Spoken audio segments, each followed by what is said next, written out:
Falando sobre a dívida que você tocou há pouco, ela vem crescendo há muitos anos. Acho que só agora que diminuiu pouco, porque é claro que é um trabalho a longo prazo, não é de um dia para o outro. Quem prometer isso vai estar mentindo, né? Não é de um dia para o outro. O crescimento ele já estava um pouco alto até um pouco antes da pandemia. Por que isso aconteceu todos esses anos? Por que não houve um controle antes para que não acontecesse ou chegasse no ponto que está hoje? Bom, vamos lá. Essa dívida tem erro e tem acertos, né? Ninguém constrói um patrimônio igual o Corinthians construiu. Ninguém constrói um patrimônio igual a gente construiu, de ter arena, de ter CT, de ter um clube modernizado.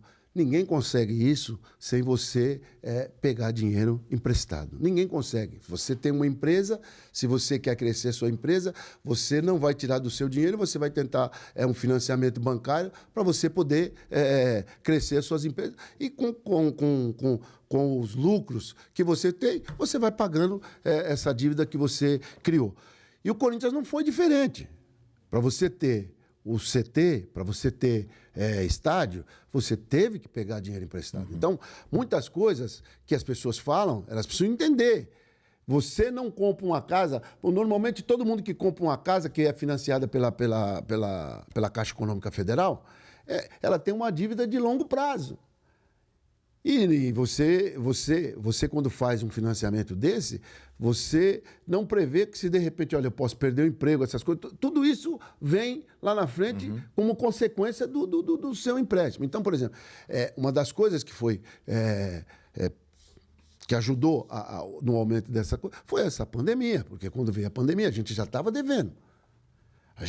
Você falou que a gente diminuiu a despesa hoje, a dívida hoje. Não, a gente não diminuiu a dívida. A gente conseguiu manter ela no mesmo nível que ela estava o ano passado. Então, só o fato de você conseguir manter e você saber que você está pagando hoje um juro da Selic de 13 pontos alguma coisa, então... você já fez um ato heróico dessa primeira parte, tá certo? Porque você conseguiu aumentar as suas receitas,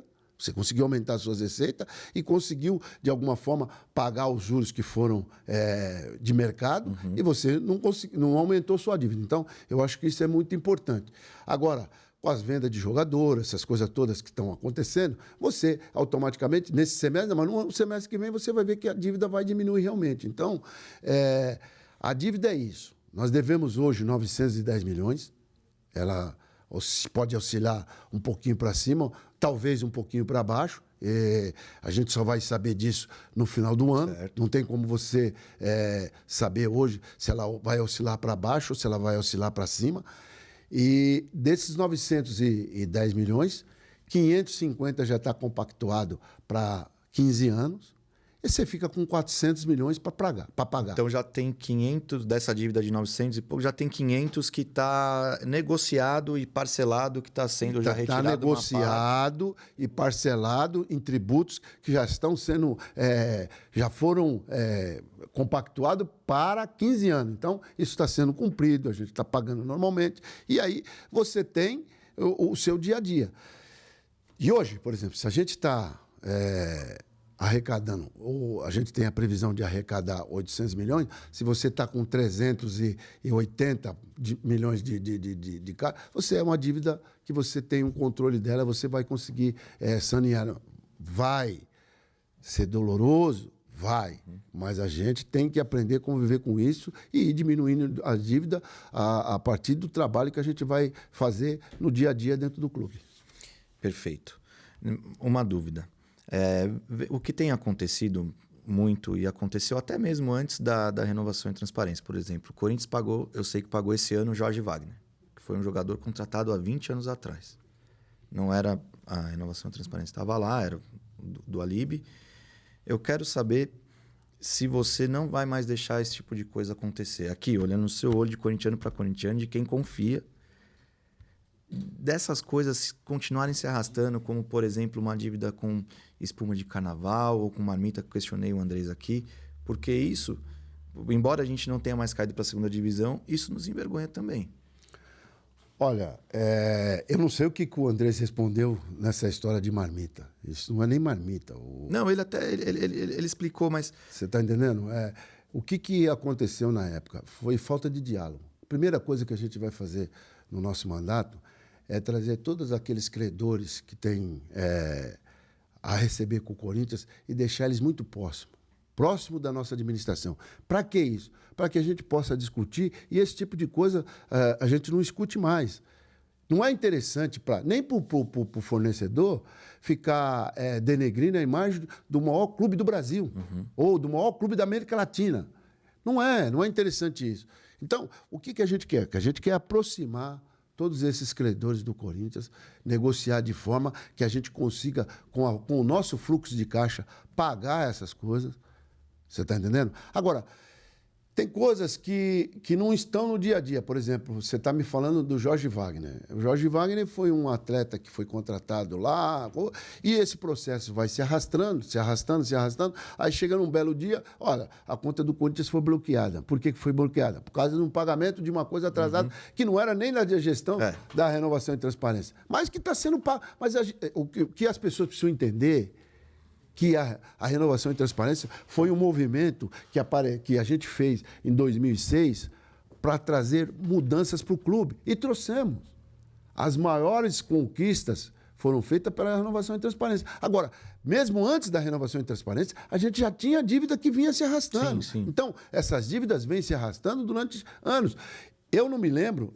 André, não me lembro nenhuma vez que alguém falou assim, o Corinthians tem dinheiro em caixa. Eu me lembro de uma parceria, porque eu vejo os caras hoje, todo mundo falando de SAF. O Corinthians já fez SAF lá atrás. O Corinthians já tinha feito SAF. Se você pegar aqui, na época dessa camisa aqui, que foi com o Kia, Samsung, foi o Kia veio, se as pessoas não sabem, né? Porque as pessoas não participavam no dia a dia. Ele pagou toda a dívida que o Corinthians tinha na época, que era 22 milhões, e dava 800 mil reais para o clube todo mês. A única coisa que ele queria era o time de futebol. E qual que é o nosso maior patrimônio?